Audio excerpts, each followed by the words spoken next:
Hello everybody, and welcome to another episode of The Collection! Today we are, well, if you can't tell by now, doing the Sony PS2. Now, unfortunately I never owned a PlayStation 1, so yeah, that's also being included with this.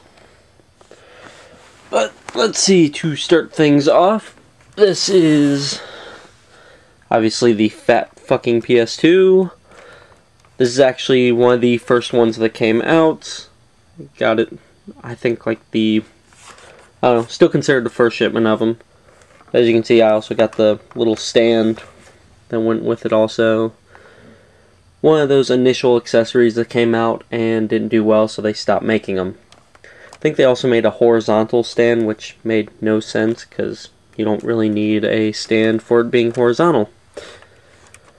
But anyway, as you can see there, I have my system. It still works perfectly fine. The cords are still plugged into my entertainment center, so obviously I'm not going to rip those out. And turning it around here, I also have the, let's see if I can get it on there. Yeah, the network adapter, basically. Where you could put either a phone line into it, which, yeah, actually worked. I can't believe they let dial-up work for this thing. But that worked, or you could have an Ethernet cable go in there. My first experience playing online games, and gotta say that's what drove me to the Xbox in the first place. However, that is for another day. So, going ahead and putting that up. Oops, I hit my controller. Let's start off with some of the accessories we have here. Here's the little expansion bay cover. Don't know why I held on to this, but whatever. That's what covered the network adapter. Ta-da! Then coming up next we have, let's go down here with some PlayStation memory cards. I got two of them here. Obviously I should also have some PS2 ones. I believe they're in some of the game cases though, so maybe I'll look for them when I go through the games, maybe not. Ta-da! And next up we have this little adapter here. Little USB adapter, plugs in there, lets you plug in any headset to it and use it for when you play the games online. I think I actually got this for free when I bought, I think it was the first SOCOM. It came with the headset and everything. The earpiece dry rotted and all that crap came off and got stuck in there and ruined it, but yeah.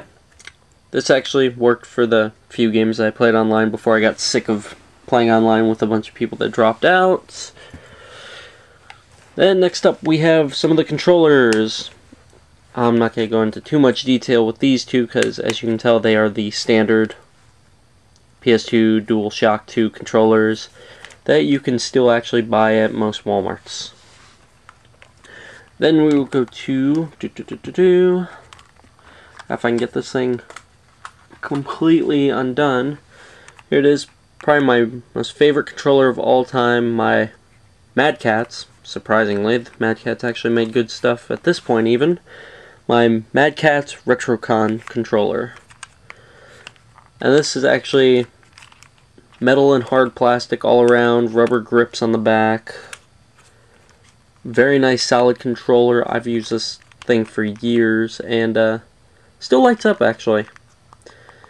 If you, well, obviously when you turn the system on, it's kind of like 360 controller, except for instead of just the little middle thing lighting up, it's the D-pad, the select and start buttons, all these, and everything in the background lights up. Very nice, kind of Tron-esque look to it.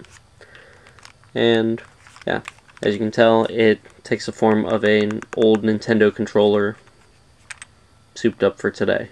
I gotta say, honestly, I wish that they would make this for the 360 now, because I would love playing with this kind of controller once again. But anyway, enough about that. As you can see, there's really not much here, but I've managed to eat up some time.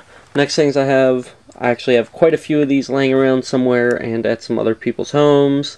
But this is a controller converter, basically. Put in your PS2 controller and you could attach it to either a GameCube or an Xbox, or even for now you can still attach it to a Wii. thanks to their GameCube controller ports. All you do is just switch on the side, and it also has a switch for it to either tell that it's a gamepad or if it's a steering wheel. These things came in very handy since I started playing the PS2 first and loved playing on those controllers. So obviously all my Xbox and GameCube gameplay was on these as well. Cut back on the need to buy extra controllers as well. But anyway, as you see, not really much to it, but that is my PS2 and the accessories. Coming up in the part 2 of this video will be, well, let's go ahead and do the PlayStation 1 games and get them out of the way. And then part 3 and however many parts I need after that will be the PS2 games. Anyway, that's it for this part. Hope everyone's enjoyed this very short segment that I've extended out once again, and see you all in the PlayStation 1 games collection. Later!